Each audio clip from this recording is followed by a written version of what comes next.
बिस्मिल्लाहिर्रहमानिर्रहीम। अस्सलामु अलैकुम माय डियर स्टूडेंट्स। मैं आपका इस्लामिया टीचर मोहम्मद आमिर महमूद आपको खुश आमदीद कहता हूँ।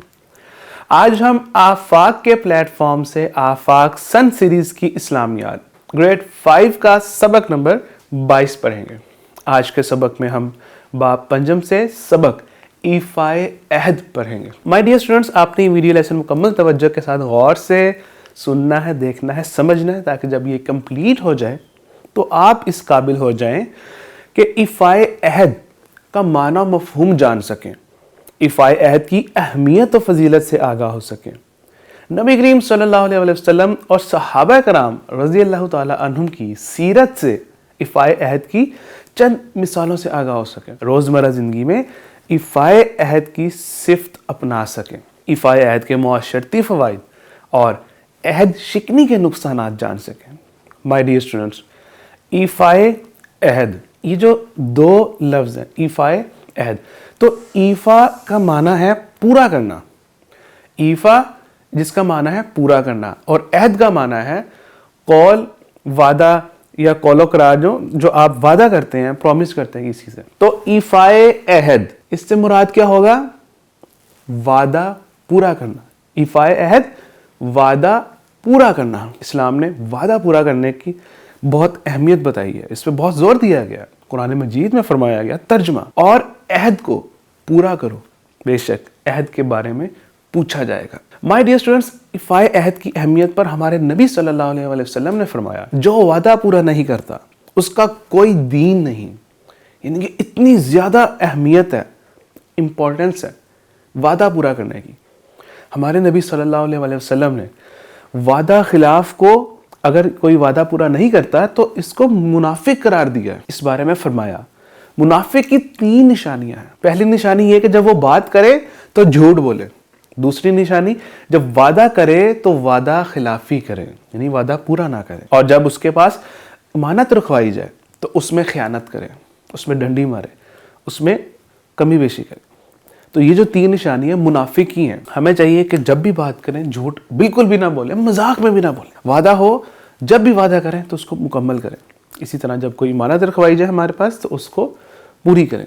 माय डियर स्टूडेंट्स, इसी तरह अहदुल लस्त, यानी कि बंदे का अल्लाह ताला से अहद, इस हवाले से भी बहुत अहमियत है कि बंदों का अपने खालिक, जो हमारा खालिक है, हमारा अल्लाह ताला, उससे आलम अरवाह में किया हुआ जो वादा था, जिसके बारे में इस्लाम में, इसमें कुरान मजीद की भी आयत है, तो जिसकी रूह से अल्लाह ताला की बंदगी करना हर इंसान पर वाजिब है, लाजिम है। इस वादे की याद दहानी में अंबिया कराम अलैहिमुस्सलाम भी तशरीफ़ लाए। इस्लाम के दायरे में दाखिल होकर मुसलमान अल्लाह ताला और उसके रसूल सल्लल्लाहु अलैहि वसल्लम के अहकामात पर अमल करते हुए ज़िंदगी गुजारने का अहद करते हैं। उसवाए हसना और इफ़ाए अहद के हमारे नबी सल्लल्लाहु ताला अलैहि वसल्लम वादे की मुकम्मल पाबंदी करते थे, हर मुआहिदा और कौलो करार पूरा फरमाते थे, कभी वादे की खिलाफ वर्जी नहीं करते थे। और इसी तरह आपके साथी, आपके सहाबा कराम रज़ी अल्लाह ताला अन्हुम, वो भी वादे को पूरा करते थे।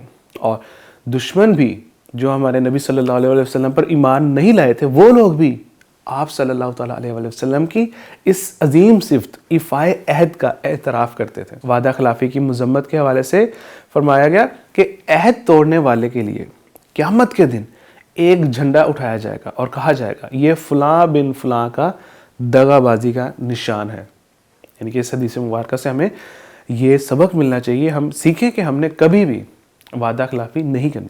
माय डियर स्टूडेंट्स, अब हम उसवे हसना से ईफाए अहद की मिसाल समझते हैं कि हज़रत अब्दुल्ला रज़ी अल्लाह तआला अन्हु फरमाते हैं कि नबी अकरम सल्लल्लाहु अलैहि वसल्लम से उन्होंने एक बार एक चीज़ खरीदी, उसकी कुछ कीमत उनके ज़िम्मे रह गई थी जो उन्होंने लौटानी थी।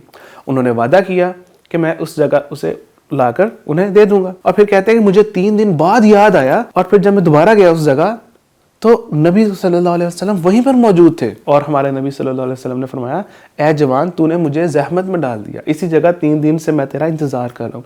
यानी कि इतनी ज़्यादा अहमियत ईफाए अहद की, वादे की है। इसी तरह 6 हिजरी में मुसलमानों और कुफ़ार के दरमियान सुलह हुदैबिया के नाम से एक मुआहिदा हुआ, और उसमें एक शर्त ये थी कि मक्का मुकरमा से कोई शख्स मुसलमान होकर अगर मदीना मुनव्वरा में आएगा तो उसे वापस कर दिया जाएगा। और ये मुआहिदा अभी लिखा जा रहा था कि इसी दौरान हज़रत अबू जंदल رضی اللہ عنہ زنجیروں میں جکڑے ہوئے اور زخموں سے چور چور ہمارے نبی صلی اللہ علیہ وسلم کے پاس پہنچے. تو آپ صلی اللہ علیہ وسلم نے صلح حدیبیہ کا پاس رکھتے ہوئے کہ اس میں یہ چیزیں لکھ دی گئی تھیں، تو ان کا یہ افائے عہد اس طریقے سے پھر سب پر عیاں ہوا کہ حضرت ابو جندل رضی اللہ عنہ کو ہمارے نبی نے مشرکین کے حوالے کر دیا. یعنی کہ اس قدر وعدے کی پابندی ہمارے نبی صلی اللہ علیہ وسلم کرتے تھے. اسی طرح غزوہ بدر کے موقع پر ایک صحابی حضرت حذیفہ رضی اللہ تعالیٰ عنہ مکہ مکرمہ سے مدینہ منورہ کی طرف آ رہے تھے. راستے میں کفار مکہ کے لشکر نے انہیں گرفتار کر لیا. ابھی جنگ کا آغاز نہیں ہوا تھا. کفار نے انہیں اس وعدے پر چھوڑ دیا تھا کہ وہ جنگ میں حصہ نہیں لیں گے. انہوں نے کس شرط پہ چھوڑا کہ وہ جب جنگ ہوئی اگر تو وہ جنگ میں حصہ نہیں لیں گے. تو جب حضرت حذیفہ واپس آگے ہمارے نبی صلی اللہ علیہ وسلم کے پاس پہنچے تو انہوں نے کافروں کے ساتھ کیے گئے وعدے کا ذکر کیا کہ اس طریقے سے اس شرط پر مجھے یہاں انہوں نے بھیج دیا، چھوڑ دیا اور میں یہاں آ گیا. تو غزوہ بدر میں مجاہدین کی تعداد پہلے سے کم تھی. ہمارے نبی صلی اللہ علیہ وسلم چاہتے تو ان کو شامل کر لیتے، لیکن کیونکہ انہوں نے وعدہ کر دیا تھا تو انہوں نے اس وعدے کی پاسداری کی اور ہمارے نبی صلی اللہ علیہ وسلم نے انہیں جنگ میں حصہ لینے سے روک دیا. یعنی کہ اس سچویشن میں، اس کنڈیشن میں جہاں پہ جنگ والی حالت ہے، لیکن ان حالات میں بھی افائے عہد کی مثال ہمارے نبی صلی اللہ علیہ وسلم نے دی. افائے عہد کے بے شمار فائدے ہیں کہ اس میں قانون کی پاسداری ہوتی ہے. جب آپ قانون کی پاسداری کرتے ہیں، اپنا وعدہ مکمل کرتے ہیں، تو اس سے آپ کو اطمینان، سکون نصیب ہوتا ہے. آپ اعتبار کے لائق بنتے ہیں، آپ کا سیلف کانفیڈنس بھی بلڈ ہوتا ہے اور اسی طرح لوگ آپ پر اعتبار بھی کرتے ہیں. اسی طرح مثبت اقدار کا فروغ ہوتا ہے، جو ایک پازیٹیو ویلیوز ہیں وہ معاشرے میں بھرتی ہیں. اسی طرح جب معاملات ہوتے ہیں، لین دین کے معاملات ہیں، تو ان میں آسانی رہتی ہے.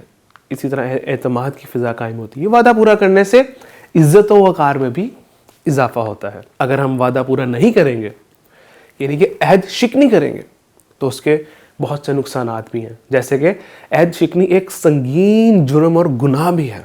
قیامت کے دن اللہ تعالیٰ عہد شکنی کرنے والے کے خلاف خود فریق مقدمہ ہوگا. عہد شکنی کے بارے میں جو نقصانات ہیں، ان میں یہ کہ انفرادی یعنی کہ انڈیویجول جو ایک لوگ ہوتے ہیں، ہر شخص، اور اجتماعی لحاظ سے بھی معاملات میں لوگ اعتبار کرنا چھوڑ دیتے ہیں. اسے پھر منافقت کی یہ جو صفت ہے، اسے منافق کہا جاتا ہے کہ یہ تو وعدہ ہی پورا نہیں کرتا. اسے جھوٹا کہا جاتا ہے، دغاباز سمجھا جاتا ہے. اسی طرح اس کی وجہ سے کیا ہوتا ہے، پھر لڑائی جھگڑا پیدا ہوتا ہے، فساد کی ایک وبا معاشرے میں قائم ہوتی ہے. معاہدے کے فریقین کو مشکلات، پریشانیوں کا سامنا کرنا پڑتا ہے. آج کے سبق کے اہم نکات کہ مائی ڈیئر اسٹوڈنٹس، افائے عہد یعنی وعدہ پورا کرنا. اسلام نے ہمیں افائے عہد کا حکم دیا. ہمارے نبی صلی اللہ علیہ وسلم نے اور صحابہ کرام نے کس طریقے سے افائے عہد کیا، جس کی مثالیں ہم نے سمجھی کہ جنگی حالت میں بھی وعدے کی پاسداری کی. اور اگر ہم وعدہ پورا نہیں کرتے، یعنی کہ عہد شکنی کرتے ہیں، تو یہ گناہ ہے اور اللہ تعالیٰ کی ناراضگی کا سبب ہے. ہمیں چاہیے کہ ہمیشہ وعدہ پورا کریں اور عہد شکنی سے بچیں. آج کے سبق سے ریلیونٹ آپ نے MCQs فل کرنے ہیں اور اس کے بعد آپ نے چیک کرنا کہ کیا آپ کے آنسرز یہی ہیں. اسی طریقے سے آپ ویڈیو کو سٹاپ کریں، MCQs کو آپ دیکھیں، آپ اپنے جوابات بتائیں اور اس کے بعد آنسرز کو ٹیلی کریں. MCQs کے بعد آپ نے فل ان دا بلینکس خالی جگہ پر کرنی ہے اور اس کے بعد آپ نے دیکھنا ہے کہ کیا آپ نے انہی الفاظ کے ساتھ مکمل کی ہیں خالی جگہ. مزید یہ کہ آج کے سبق کی پختگی کے لیے آپ نے سوچیں آپ اور بتائیں، ان سوالات کے جوابات دیں تاکہ آج کے سبق میں مزید پختگی آ سکے، آج کے سبق کی ریویژن ہو سکے. جزاک اللہ خیرا.